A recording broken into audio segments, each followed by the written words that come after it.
भाविकांच्या श्रद्धेचे स्थान म्हणून जीवदाणी मंदिर ओळखले जाते। नवरात्र उत्सवात जीवधन गडावर मोठ्या प्रमाणात भाविक देवीच्या दर्शनासाठी येतात। त्यासाठी सुरक्षेच्या दृष्टीने मंदिर प्रशासनाने सर्व तयारी पूर्ण केली आहे। मंदिर परिसरात 150 CCTVच्या माध्यमातून तिसऱ्या डोळ्याची सतत नजर असणार आहे। त्याचबरोबर कोणताही घातपात होऊ नये म्हणून शस्त्रधारी पोलिसांचा बंदोबस्त असणार आहे।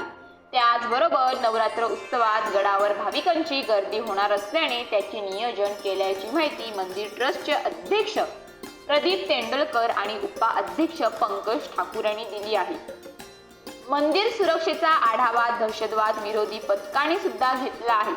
सुरक्षेच्या दृष्टीने ठिकठिकाणी सुरक्षा कवचही उभारण्यात आले आहे। 9 दिवस मंदिरात होणाऱ्या भाविकांच्या गर्दीवर नियंत्रण ठेवण्यासाठी पोलिसांच्या जोडीला विवा महाविद्यालयाचे 200 NCC विद्यार्थी हजर असणार आहेत।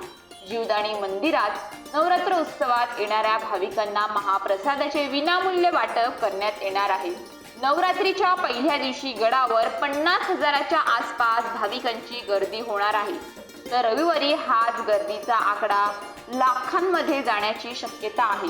त्या दृष्टीने तयारी अंतिम टप्प्यात असल्याचे प्रदीप तेंडुलकर आणि पंकज ठाकूर यांनी सांगितले आहे।